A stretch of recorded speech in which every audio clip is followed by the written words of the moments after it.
Since hearing the news yesterday, it's been mind-boggling to think what he did to this 7-year-old little girl. Now at 11, the man charged with killing a Vancouver mother and child goes before a judge.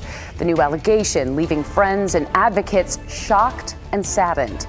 Plus, updates on a plane crash in the Dalles as investigators try to figure out what really happened. And later, the Red Line is about to be back in business. The big changes you'll see once it reopens this weekend.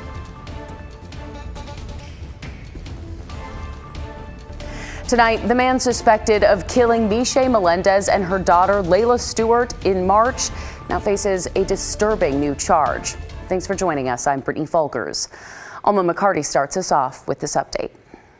The state's filed a new probable cause statement. On Friday, Kirkland Warren, the man charged with abducting and killing a Vancouver mother and daughter, went before a judge in Clark County to face a new allegation: rape of a child. In this matter, I found there's sufficient evidence to believe he committed this crime. Michelle Melendez and 7-year-old Layla Stewart went missing mid-March, last seen in a car with Warren. On March 22nd, deputies found the bodies of mother and daughter near Washougal.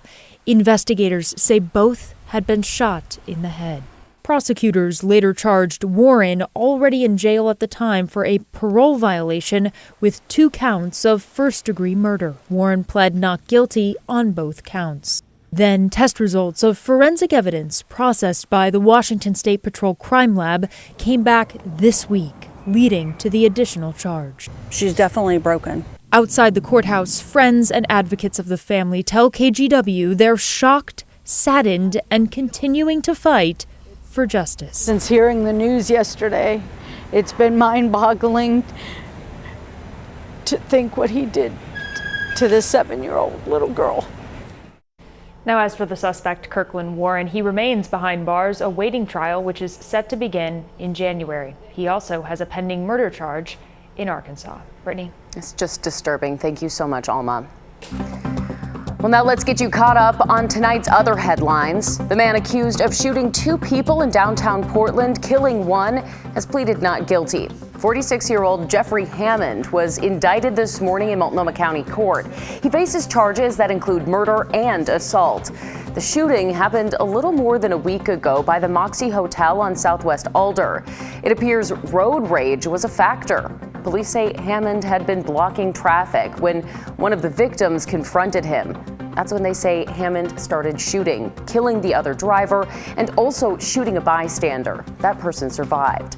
A trial date has not been set yet. Investigators in the Dalles are trying to figure out what caused a small plane to crash. They say the aircraft hit some power lines late last night, and the pilot had minor injuries. It turns out that aircraft belongs to Hillsborough Aero Academy, and earlier this month, another one of its planes crashed into a house in Newburgh. In that accident, a student pilot and his instructor were killed. And after more than 4 months of construction, TriMet's Max Red Line will be fully open this weekend. It's been closed between the Gateway Transit Center and PDX for the past few months, but it's set to reopen for regular service on Sunday. It was the biggest closure in TriMet history.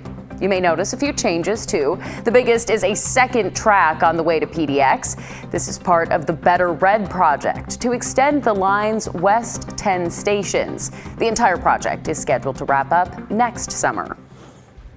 Vancouver's third safe stay community for those without a home is now close to opening. After delays, the downtown location for this tiny home pod should welcome residents before Thanksgiving. The site will be known as 415 West. It's located on West 11th Street. It was originally set to open earlier this year in January, but according to city officials, it turned into a bigger job that required bids from contractors. Now the site is paved, power has been installed, and a fence is going up. It'll include 20 pods capable of housing up to 2 people each, similar to Vancouver's 2 existing safe stay locations. People living there will also have access to daily management and support services.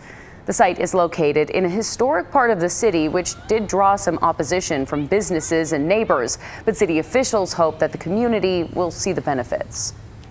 My hope and really kind of my expectation is that once the site is open and people have moved in and everyone really see how it works, I think that even more will come around. I've seen that at every location so far.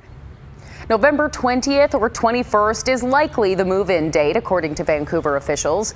And another safe stay community is set to open nearby a month later, hopefully before Christmas.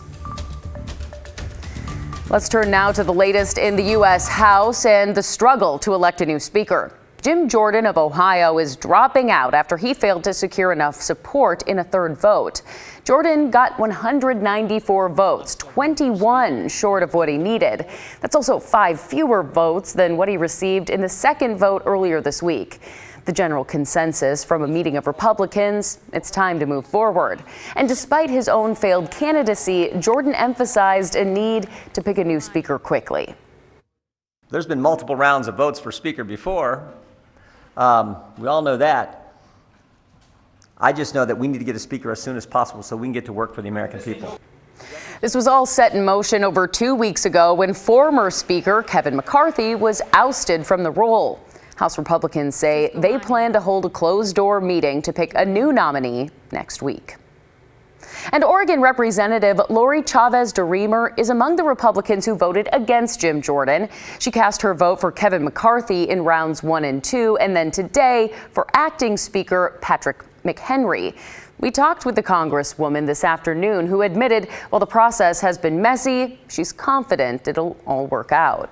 I'm never going to give up hope that the Republican conference is going to figure this out. Yes, it was emotional. Yes, it felt very divided, and it was. I'm not going to sit here and say that it wasn't, but we are going to move through this. I'm committed to doing so.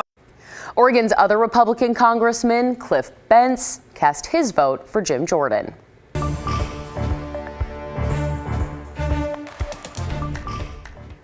I've been waiting for this moment for a long time, for 2 weeks.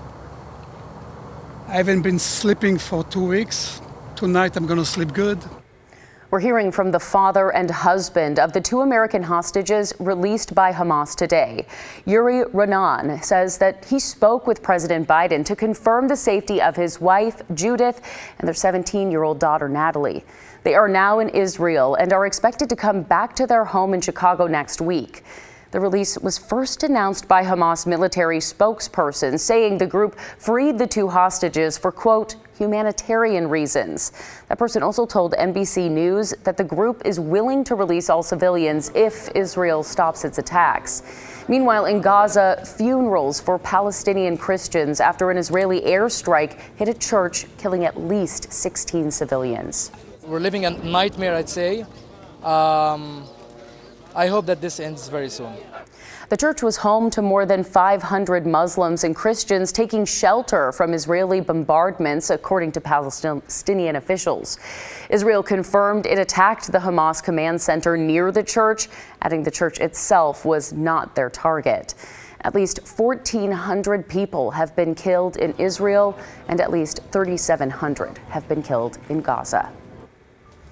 You're watching KGW News at 11, and still ahead, the moving piece of history that's now up and running in Southeast Portland. Plus, it's not a Friday night without a little bit of football. Orlando Sanchez has all the highlights.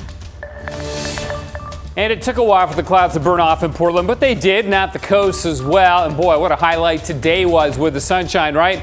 Was it our last 70-degree day of the year? We'll take a look at that. And is there cold rain and snow in the forecast next week?